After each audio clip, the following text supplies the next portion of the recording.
বছরের ধারাবাহিকতা তোমরা গতবার ৮ দলের বাইরে যারা ছিল তারা এই বছর আমাদের এই করিমগঞ্জ সিদ্দিক উচ্চ বিদ্যালয়ের প্রাক্তন এবং বর্তমান শিক্ষার্থী শিক্ষকগুলো শিক্ষার্থী মতো আছে। হ্যাঁ, এবার যারা পরীক্ষার্থী তারাও আছে।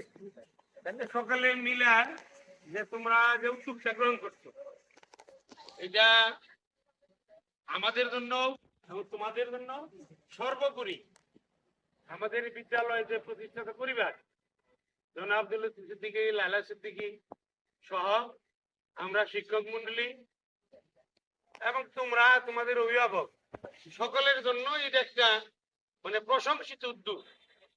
হ্যাঁ, তোমাদের এই জন্য আসলে আমি কথা তো এখন বলবো না, কথা তোমাকে মাঠে যদি বলি সেদিন কথা বলবো নি, যদি থাকি আল্লাহ যে বাঁচাই রাখে।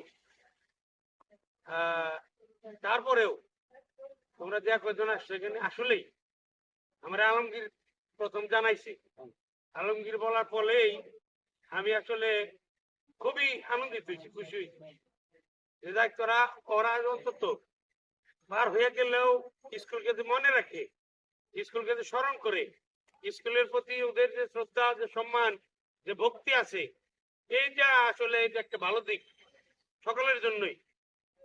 আমরা যারা শিক্ষক আছে এখানে তারা সত্যি আমরা এটার সাথে সুন্দরভাবে যাতে নির্ভেজাল ভাবে যাতে তোমরা সমাপ্তি করতে পারো, তোমরা আনন্দ চিত্তে যেভাবে এখানে অংশগ্রহণ করছো এবং আনন্দ চিত্তেই যাতে তোমরা আবার এটাকে শেষ করে তোমরা যেতে পারো, এই আশাবাদ আমি ব্যক্ত করি সকলের পক্ষ থেকে। এবং তোমাদের সকলের সুস্বাস্থ্য, দীর্ঘায়ু এবং তোমাদের উত্তরোত্তর আরো সমৃদ্ধি আমি সহ আমরা সকলে কামনা করি। তোমরাও আমরা অনেকেই আমাদের চাকরি শেষে পেয়ে আমাদের মধ্যে থেকে শেখুল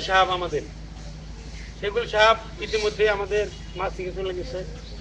আমাদের কবি সহকারী ছিল কাসেম ভাই। হ্যাঁ, তোমরা যারা আগের ছাত্র তারা জানো কাসেম ভাই অত্যন্ত আন্তরিক এবং একজন ভালো মনের মানুষ ছিল। সেগুলো সব ভালো মনের মানুষ ছিল, তাদের বিদ্যালয়ের প্রতি আন্তরিকতার কমতি ছিল না তাদের কারুই। তো তারা দুইজনে আমাদের মধ্যে থেকে চলে গেছে।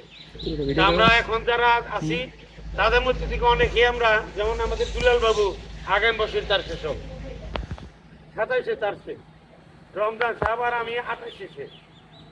এইভাবে পর্যায়ক্রমে আমরা চলে যাচ্ছি। তোমরা